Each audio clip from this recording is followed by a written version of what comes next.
The year is 2345. After decades of futile searching, humanity has finally managed to locate an Earth-like planet outside of our solar system. It's not easy to leave our solar system because it would take at least 50,000 years to get there, even at the speed of light. Scientists have discovered that this exoplanet is located just 20 light-years away from us, and it's habitable. The most recent research suggests that it may be a little bit bigger than Earth, but it revolves around a star that's identical to ours, so there will be day and night, seasons, and even rain. Right now, people are preparing for the first mission to this strange new world. Meet the crew of the Generation ship Discovery. Captain Riley Brooks is a former military man who once performed many dangerous missions on other planets. He's a strong and resolute leader who always puts the needs of the crew above his own.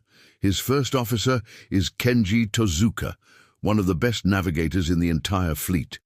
A few years back, he was awarded the highest order for saving an entire colony on Kepler 186f after it was hit by an asteroid. Dr. Ava Sharma is in charge of the crew's health and will be the first to step onto the new planet. She's sharp, witty, and stays cool under pressure. George Morgan, the biologist, has dreamed of this mission since he was a kid. He's super optimistic about the expedition bringing joy to humanity. David Reed, the engineer, is quiet, but can fix just about anything. Then there's Ethan Hayes, the youngest crew member, born on a spaceship and eager to visit a real planet. He's the communications officer, but will likely do a lot more. Before the launch, each crew member underwent a strict selection process, psychological tests, examinations by doctors, and training in a space simulator. Only after all this were they allowed to board the ship. The journey to the new planet will take about 7 months. The ship is equipped with comfortable cabins, a gym, a hydroponic garden, and even a small nuclear reactor that'll provide energy for the entire flight.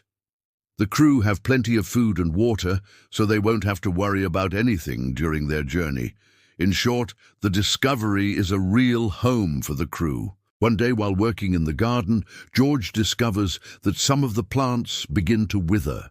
At first, he thinks it's just because of a lack of sunlight, but then he notices something terrible. The roots of the plants are completely devoid of the bacteria that make them grow. And if these bacteria die, then people will die too. It turns out that cosmic radiation has killed the microorganisms. Without them, people simply won't be able to survive on the new planet. The crew immediately informs headquarters about this, and they start developing a solution to this problem. But so far, no one knows what to do. Meanwhile, on Earth, an international team of scientists urgently develops a Plan B. If the expedition fails, they intend to send another ship with a new crew. But before they manage to come up with anything, the crew of the Discovery makes an amazing breakthrough.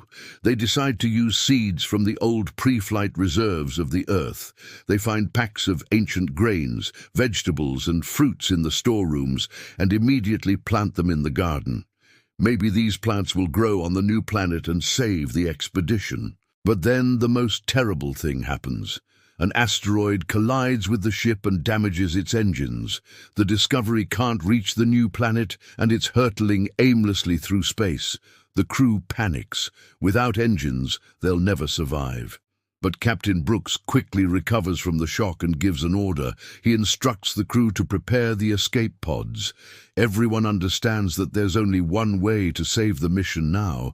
5 people must go down to the planet without knowing what awaits them there. The rest will stay on the ship and wait for help. Who will go to the planet?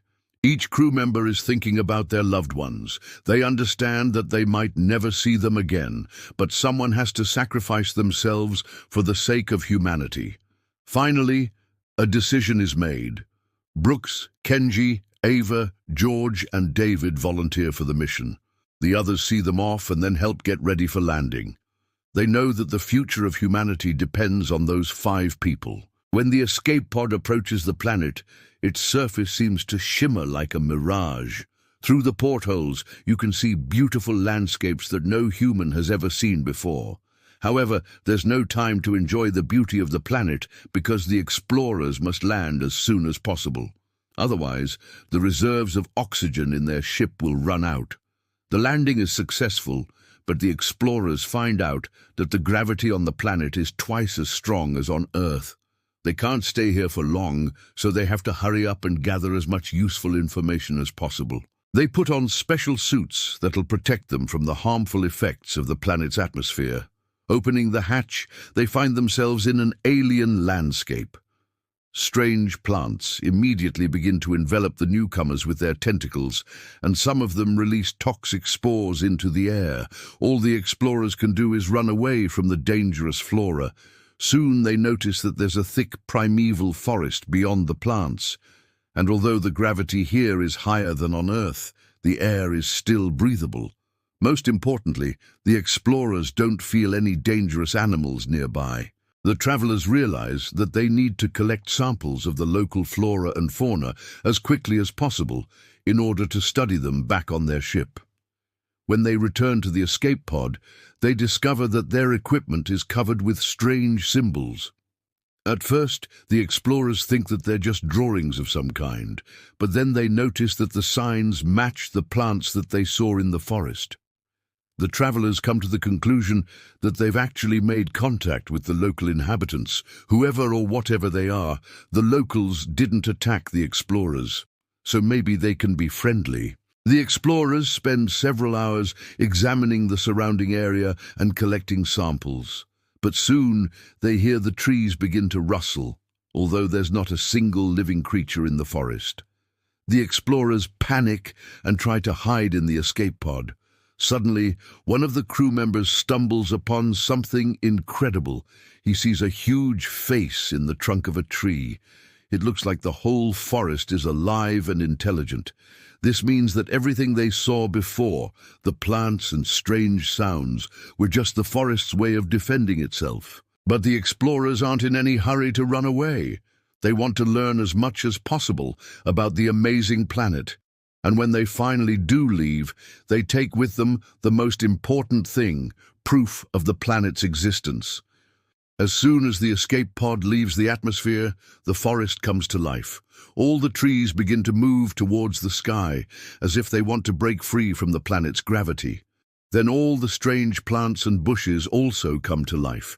They open their mouths and release poisonous spores into the air. The planet is now ready to defend itself. Back on the Discovery, the crew is horrified to discover that the soil from the planet is gradually killing the plants in the garden. Everything they've collected is saturated with toxins. But despite the danger, everyone agrees that this expedition was a success. They've discovered a truly amazing planet full of astonishing secrets. What do you think they'll do next? Will they be able to save humanity, or will they destroy everything? Tell us about it in the comments. And that's all for today. See you soon. Bye.